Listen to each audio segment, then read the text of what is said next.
और अभी आपको बराह रास्त लिए चलेंगे। वफाकी वज़ीर इत्तलात और नशरियात अताउल्लाह तारा न्यूज़ कॉन्फ्रेंस कर रहे हैं। उसमें तजर्बेकार लोग भी मौजूद हैं, उसमें यूथ की भी नुमाइंदगी है और इसके साथ साथ पॉलिटिकल हैवी वेट के साथ साथ टेक्नोक्रेट्स की भी नुमाइंदगी है।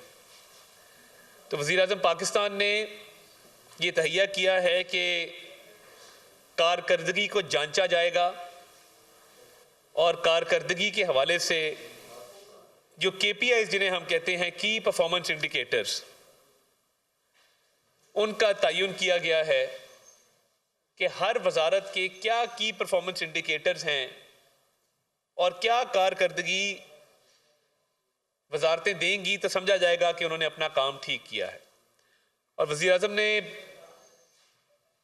हर वजारत को जो अहदाफ दिए हैं उसकी निगरानी के लिए जदीद बुनियादों पे एक निज़ाम वज़ा करने की भी हिदायत की है और जदीद टेक्नोलॉजी को इस्तेमाल करते हुए उन अहदाफ को देखा जाएगा कि किस मिनिस्ट्री ने किस हद तक वो अहदाफ पूरे किए हैं या नहीं किए। तो मैं ये समझता हूँ कि ये पहली दफ़ा होने जा रहा है कि बाकायदा दस्तावेज़ के ज़रिए तहरीरी हिदायत तमाम तर वजारतों को जारी की गई हैं और तहरीरी तौर पे तमाम तर वजारतों को आगाह किया गया है कि आपसे तवक्कुआत क्या है और क्या टारगेट्स है जो आपने अचीव करने हैं। तो वज़ीर आज़म ने इस पर बड़ी खुसूसी तवज्जो दी है और हर वजारत को बड़े हकीकत पे मबनी अहदाफ जो हैं वो दिए हैं। जैसे फाइनेंस मिनिस्ट्री है, उसको ये हदफ दिया है कि महंगाई में कमी लेके आनी है, बेरोज़गारी में कमी लेके आनी है, जो शरह नमू है GDP ग्रोथ उसमें इजाफा करना है, IMF के प्रोग्राम के हवाले से जो मामलात हैं उनको मुकम्मल करना है, कर्जा जात की जो रीस्ट्रक्चरिंग है उस हवाले से अहदाफ दिए गए हैं, FBR की डिजिटलाइजेशन के हवाले से हदफ दिया गया है। और मैं आपको बताना चाहता हूँ कि जब वज़ीर आज़म हर वजारत को तहरीरी तौर पे आगाह करते हैं कि ये अगले 6 महीने के अहदाफ हैं, ये 2 साल के अहदाफ हैं, ये अगले 5 साल के अहदाफ हैं और हम ये तवक्को रखते हैं कि आप इन अहदाफ को पूरा करेंगे, तो तहरीरी तौर पे पहली दफ़ा मिनिस्ट्रियों को ये टारगेट्स जो हैं वो अरसाल किए गए हैं और बाकायदा जब काबीना का इजलास हुआ करेगा तो वजारतों से इस पे जवाब तलबी भी की जाएगी और अच्छी कारकर्दगी करने वाले वज़रा की सताइश भी की जाएगी और जहाँ पे वो की परफॉर्मेंस इंडिकेटर्स KPIs पूरे नहीं होंगे या उसमें कमी होगी उस हवाले से उनको मज़ीद काम करने का कहा जाएगा कि जी ये अहदाफ में इतनी कमी है, आप इसको पूरा कर गए हैं। FBR की डिजिटलाइजेशन के हवाले से हदफ दिया गया है और मैं आपको बताना चाहता हूँ कि जब वज़ीर आज़म हर वजारत को तहरीरी तौर पे आगाह करते हैं कि ये अगले 6 महीने के अहदाफ हैं, ये 2 साल के अहदाफ हैं, ये अगले 5 साल के अहदाफ हैं और हम ये तवक्को रखते हैं कि आप इन अहदाफ को पूरा करेंगे, तो तहरीरी तौर पे पहली दफ़ा मिनिस्ट्रियों को ये टारगेट्स जो हैं वो अरसाल किए गए हैं और बाकायदा जब काबीना का इजलास हुआ करेगा तो वजारतों से इस पे जवाब तलबी भी की जाएगी और अच्छी कारकर्दगी करने वाले वज़रा की सताइश भी की जाएगी और जहाँ पे वो की परफॉर्मेंस इंडिकेटर्स KPIs पूरे नहीं होंगे या उसमें कमी होगी उस हवाले से उनको मज़ीद काम करने का कहा जाएगा कि जी ये अहदाफ में इतनी कमी है, आप इसको पूरा करें। तो मैं ये समझता हूँ कि जहाँ पे एक मुतवाज़न काबीना आई है वहाँ पे एक ख़ुद एहतसाबी का भी एक निज़ाम वज़ा किया गया है कि जदीद टेक्नोलॉजी के ज़रिए IT इंटरवेंशंस के ज़रिए नया निज़ाम लाया गया जहाँ पे मिनिस्ट्रीज़ की परफॉर्मेंस को और उनके की परफॉर्मेंस इंडिकेटर्स को जज किया जाएगा।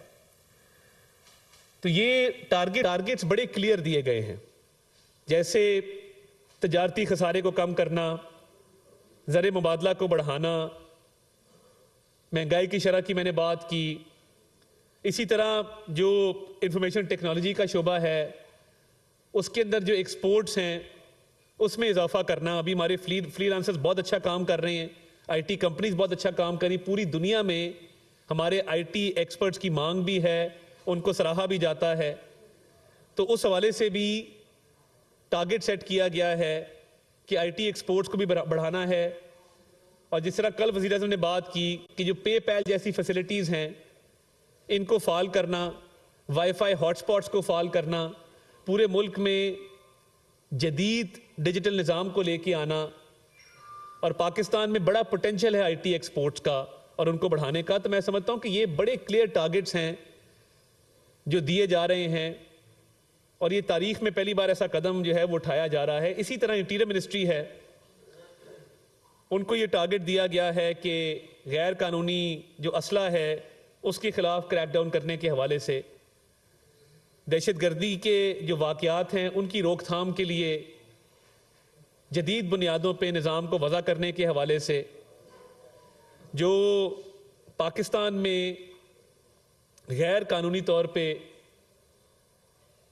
गैर मुल्की मुकीम हैं उनके हवाले से टारगेट दिया गया है। और इसके अलावा जो स्मगलिंग है उसकी रोकथाम के लिए, और मैं ये समझता हूँ कि इसमें बड़ी पेशरफ ये है कि जो सूबों के साथ बड़ी एक इफेक्टिव कोऑर्डिनेशन का निज़ाम वज़ा किया गया है, उसमें ये देखा जाएगा कि 6 माह के अंदर जो हदफ पूरा होना था वो किस तरह हुआ, और बहुत तेज़ी से पे काम शुरू हो गया है। स्पेशली जो सिक्योरिटी के हवाले से, चाइनीज़ सिक्योरिटी के हवाले से मीटिंग्स की गई हैं, और दहशतगर्दी की रोकथाम के लिए जिसमें बहुत बड़ा किरदार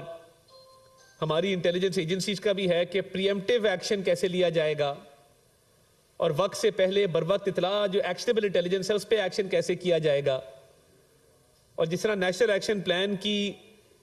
इम्प्लीमेंटेशन की निगरानी की जाती थी, उन्हीं बुनियादों पे बाकायदा तौर पे देखा जाएगा कि सूबों और वफाक के दरमियान जो कोऑर्डिनेशन है वो किस तरीके से हो रही है, और दहशतगर्दी की रोकथाम के लिए एक सिक्योर इन्वायरमेंट पैदा करने के लिए असले की मैंने बात की, गैर कानूनी असले के हवाले से रूल्स बनाए जाएंगे। तो देखिए, माजी में कभी तहरीरी तौर पे इतनी तफसील के साथ हिदायत मिनिस्ट्रीज को पहले जारी नहीं की गई, ये पहली दफ़ा होने जा रहा है। अब इसी तरह वजारत कानून है, उसमें कानून साजी के हवाले से अहदाफ दिए गए हैं कि जो कमज़ोर तबके हैं, अक़लियतें हैं, उनके तहफ़्फ़ुज़ के लिए कवानीन बनाए जाएंगे। पाकिस्तान में जितने कवानीन पास होते हैं उसके लिए ई पोर्टल बनाया जाएगा। ये हदफ मिनिस्ट्री ऑफ लॉ को दिया गया है। सितंबर 2024 तक इंसानी हकूक़ के हवाले से रिपोर्ट जो है वो मुरतब की जाएगी। और कवानीन का जो देखिए कवानीन का जो निफाज है उसकी इम्प्लीमेंटेशन है, उस हवाले से भी टारगेट सेट किए गए हैं। और हार्मोनाइजेशन है कि कवानीन जो हैं वो सूबों के कवानीन के साथ भी मुताबिकत रखते हों। इसके साथ साथ अगर आप इंडस्ट्रीज की तरफ आएँ, वजारत सनत है, industrial development and regulatory authority के क़याम के हवाले से हदफ दिया गया है। 6 माह में सनसेट इंडस्ट्रीज की पाकिस्तान मुंतकली, शिप ब्रेकिंग इंडस्ट्री के फ़रोग के लिए हदफ दिया गया है। जो दोस्त ममालिक हैं उनके साथ सनती पैदावार को बढ़ाने के हवाले से MOUs के हवाले से हदफ दिया गया है। और देखिए, ये मादनियात का शोबा है जिसमें बड़ा पोटेंशियल है पाकिस्तान के अंदर। हमारे पास दुनिया के सेकंड लार्जेस्ट सॉल्ट रिजर्व्स हैं, जो पिंक हिमालयन सॉल्ट जिसको कहते हैं, इधर कलर कहार वाले एरिया में। उस हवाले से टारगेट दिया गया कि मादनियात की जो एक्सप्लोरेशन है, उसकी एक्सपोर्ट है, उसको बढ़ाने के हवाले से जो है वजारत सनत को टारगेट दिए गए हैं। अगर आप वजारत तजारत की तरफ आएँ, जो कॉमर्स मिनिस्ट्री है, उसमें तजारती खसारे को कम करने के हवाले से और जदीद टेक्नोलॉजी को राइज करने के हवाले से, स्पेशली जो वोकेशनल ट्रेनिंग है उस हवाले से टारगेट दिया गया है कि तालीमी इदारों और सनतों के इश्तराक के साथ ऐसा निज़ाम राइज किया जाए जहाँ पे तजारत को फ़रोग मिले और उसमें मिनिस्ट्री क्या कंट्रीब्यूट कर सकती है, और ईज ऑफ बिजनेस के हवाले से टारगेट दिया गया है कि पाकिस्तान में कारोबार को आसान बनाया जाए फॉरेन डायरेक्ट इन्वेस्टमेंट के लिए, लोकल इन्वेस्टमेंट के लिए। तो ये स्टेप्स हैं कि दिसंबर 2027 तक जो खलीजी ममालिक हैं उनको जो बरामदात हैं उसमें अरबों डॉलर के इजाफे के हवाले से टारगेट है। 5 साल के लिए तजारती और 2 तरफा तजारती माहिदों और पॉलिसी को तैयार करने का कहा गया है कि जो दोस्त ममालिक के दरमियान तजारती माहिदे अमल में लाए जा सकते हैं, और ये सारा कुछ टाइमलाइंस के साथ है। 30 अप्रैल 2024 तक वजारत तजारत को ये कहा गया है कि आप 30 अप्रैल 2024 तक काबीना में कौमी सनती पॉलिसी को भी लेके उसको मंजूर करवाया जाए। इसी तरह तालीम का शोबा है, वजारत तालीम को ये टारगेट दिया गया है कि जो आउट ऑफ स्कूल चिल्ड्रन हैं उनकी इनरोलमेंट को बढ़ाया जाए, शरह ख्वानदगी को जो है उसको एड्रेस किया जाए। उस हवाले से बड़े क्लियर अहदाफ दिए गए हैं। 1 सितंबर तक कहा गया है कि कौमी हुनरमंदी की हिकमत अमली तैयार की जाए, PhD स्कॉलरशिप्स में 20% इजाफा किया जाए, और 5 साल में जो प्राइमरी स्कूलों में दाखिला है उसका टारगेट, शरह ख्वानदगी का टारगेट वो दिया गया है। इसी तरह अगर आप आगे चलें तो निजकारी की वजारत है, उनको टारगेट दिया गया है कि जो PIA की निजकारी है उसको फिलफौर जो है उसके मंतकी अंजाम तक पहुंचाया जाए। मैं ये खुशखबरी आपको देना चाहता हूँ कि जो कमर्शियल बैंक्स के साथ PIA की मामलात थे वो मुज़ाकरात जो हैं वो कामयाबी से अपने मंतकी अंजाम तक पहुँच गए हैं, जो PIA की आउटस्टैंडिंग ड्यूज़ के हवाले से। तो ये एक बड़ी पेशरफ्त है PIA की निजकारी में। तो इसी तरह दर्जा बदर्जा मैं ये चंद मिनिस्ट्रियों की आपको मिसालें इसलिए दी कि मईशत को लेके,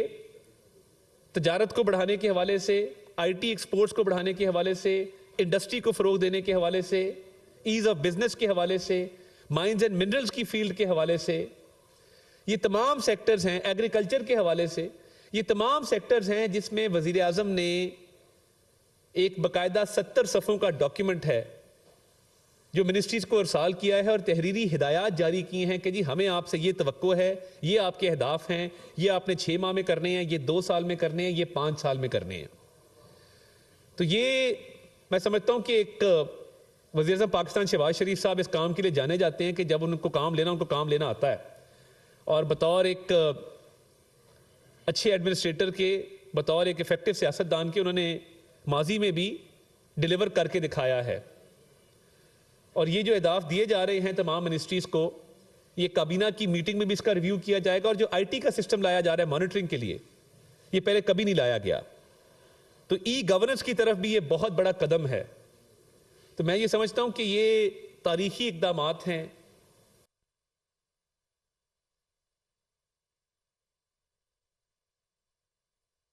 जिंदगियां आसान होंगी और उनको जो मुश्किलात दरपेश है उनके खात्मा करने में आसानी होगी। तो मैं ये समझता हूं कि ये हमारी GDP ग्रोथ के हवाले से, मईशत को दरपेश मसाइल के हल के हवाले से, हर सेक्टर को, हर शोबे को इसमें एड्रेस किया गया है। और वज़ीर आज़म खुद इसकी निगरानी करेंगे, उनका दफ्तर इसकी निगरानी करेगा, और वजारतों को अब बाकायदा तौर पे, तहरीरी तौर पे आगाह भी करना होगा, और उनसे बाकायदा बाज़पुर्स भी की जाएगी कि जी ये हदफ आपको दिया गया था, उस पर क्या पेशरफ्त है। तो मैं समझता हूँ कि बड़े इफेक्टिव तरीके से ये निज़ाम जो है ये अमल दरामद की तरफ बढ़ रहा है, और हुकूमत की अवलीन तरजीह ये है। और जो वज़ीर आज़म साहब बार बार बात करते हैं मईशत की बहाली के हवाले से, उसमें निजकारी जो है, एयरपोर्ट्स की आउटसोर्सिंग है, PIA की निजकारी है जो बड़ी तेज़ी से चल रही है। यानी आप देखें कि PIA का खसारा सालाना जो है 80 अरब रुपए का खसारा है। अब वो जब खसारा कम होगा और PIA की निजकारी से जो समरात मिलेंगे उसका मईशत पे एक मुस्बत असर पड़ेगा,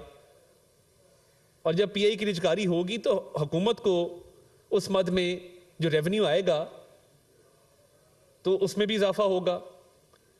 दूसरी चीज़ जो FBR की डिजिटलाइजेशन है, ये कभी पहले नहीं हुई। टैक्स के जो लूप होल्स हैं उनको एड्रेस किया जा रहा है कि पूरा FBR का निज़ाम जिससे टैक्स कलेक्शन होती है उसको जदीद बुनियादों पे उस पर वज़ीर आज़म जल्द कौम को खुशखबरी देंगे कि बड़ी तेज़ी से उस पर काम हो रहा है। और अच्छे अफसरान को अवॉर्ड करना,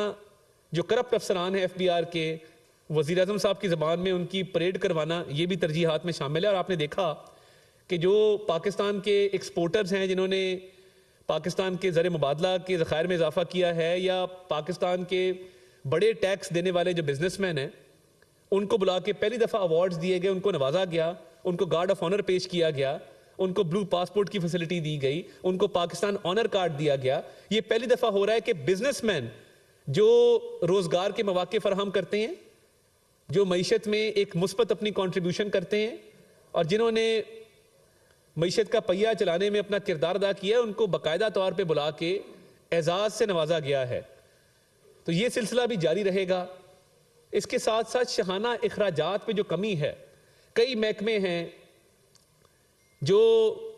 बराए नाम चल रहे हैं,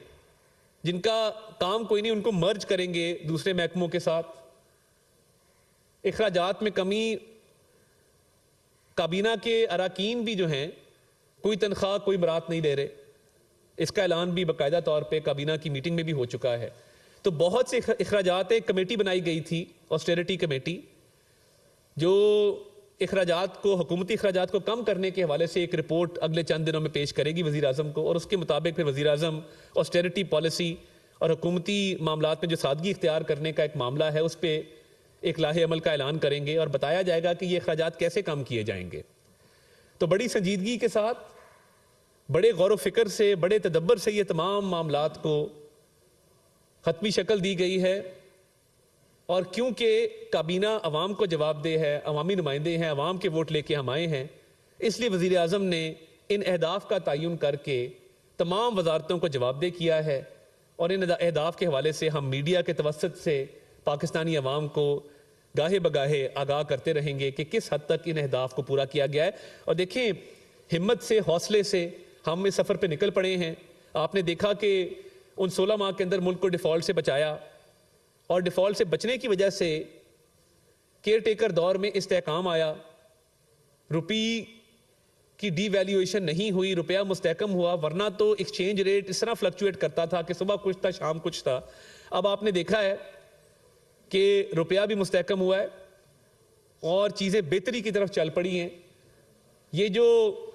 इस्तेहकाम है, इससे इंशाल्लाह ताला चीज़ें आगे मज़ीद बेहतर होंगी। अभी IMF का जो स्टाफ लेवल एग्रीमेंट हुआ है, उससे मज़ीद सर्टेनिटी आएगी। स्टॉक मार्केट में तेज़ी देखने में आ रही है। हमारे वज़ीर ख़जाना ने भरपूर तवज्जो दी है इन मामलात के ऊपर। तो इंशाल्लाह ताला हमारी नीयत साफ़ है, हमें विजन क्लियर है, और इन अहदाफ को पूरा करने में अपना खून पसीना लगाएंगे और इन तमाम मसाइल को इंशाल्लाह ताला हल करेंगे। ये करके करने हैं।